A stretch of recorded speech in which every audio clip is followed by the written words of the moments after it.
I see Simone and Eugene on the screen, so I'm just going to get them to jump right back in so we don't run out of time at the end of this show, because I have a million questions. So you heard my conversation there with Antonia about what's going on the ground in Texas. Simone, I want to start with you.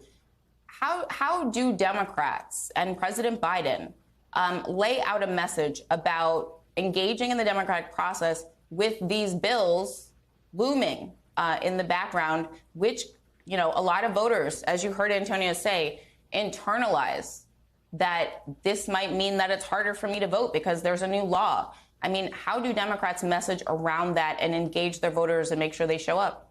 You know, it's extremely unfortunate, for lack of better terms, Erlina. I traveled around the country with Vice President Harris last year, and in almost every single place she went, no matter what the event was, she was insistent that we had a pull-aside meeting with some local folks from the community to talk specifically about voting. She wanted to hear what people were experiencing on the ground, and frankly, what the stories I've been hearing out of Texas, the stories Antonia was talking about, are stories that are not unique to Texas specifically.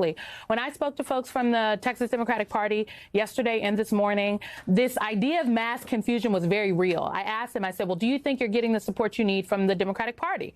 And they said, yes, actually, they do. So they think Jamie's doing a good job. But their concern was that there was not a strategy to combat it across not just the South, but the country, because it's Texas, it's Georgia, heck, it's places in Iowa. It is New Hampshire. There was a bill in New Hampshire. So I do think that there is a lot of work to be done to communicate to folks.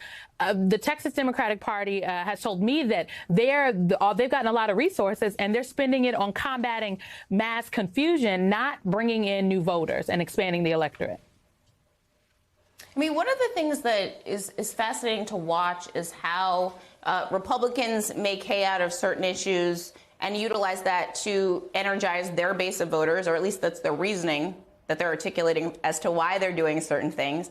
But on the Democratic side, is it possible, Eugene, to utilize the recent laws like the ones in Texas, or the laws being introduced to ban critical race theory or the teaching of American history, or the really ugly version of laws where you're, you know, impacting trans kids or the LGBTQ plus community? I mean, can that drive Democratic voters to the polls, do you think? Oh, I think it can help.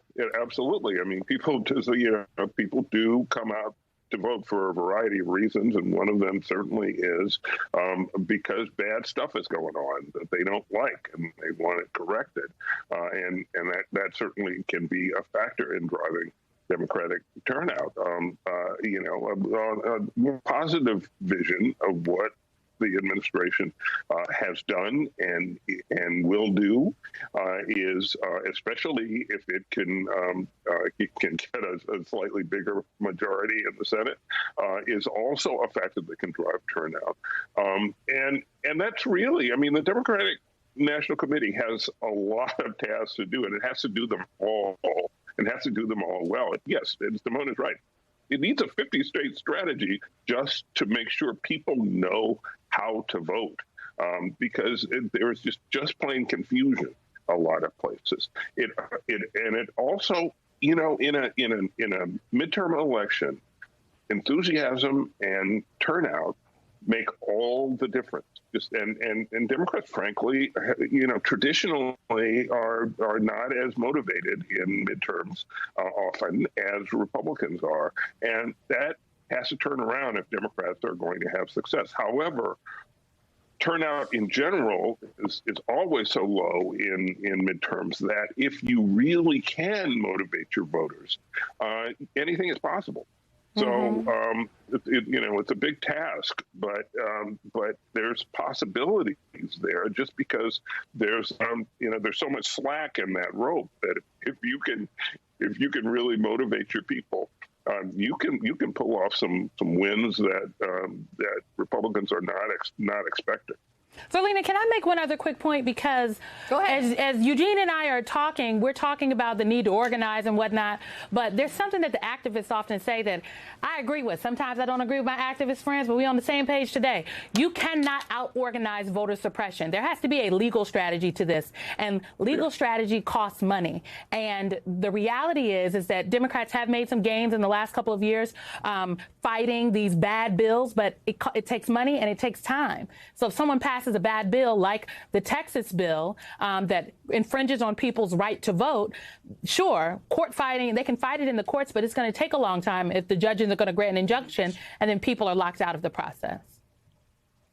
It's such an important point. And Simone, it feels to me like, you know, you're right. Both of you are right.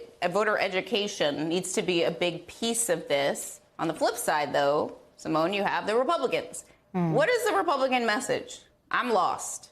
Is it the big lie? Is it anti-critical race theory? What do you think? So I like to watch political ads because I'm crazy, and I like to see what everyone is doing. And a lot of the ads that I've seen is that talk about that Democrats haven't gotten anything done. A lot of the ads, particularly in Texas, talk about the border and that Democrats have allowed the border to be overrun. I'd like to note that's not true. So I think that the Republican message actually is not a coherent one across the country, and they are running a state-specific, district-specific strategy. That's what Democrats need to do. Talking about the border in Texas, but also in Iowa, for whatever reason, for Republican voters, it's resonating with them. So Democrats have to run their race for their districts. I can think the last thing I'll note is that Rick Scott, who is Senator Scott, who is in charge of the oh my goodness, the Republican Senatorial Campaign Committee, put out this strategy. And I know Eugene has thoughts. He literally put out a strategy that said we're going to tax middle-class Americans. We're going to raise taxes on them. And it was so bad that even Mitch McConnell had to come out and say we are not for that this year. I mean, that's so funny to me because it's like, you know, did you ever take a math test when you were in school and they were like, you got to check your work? I think he didn't check his work. He didn't check his work on that one.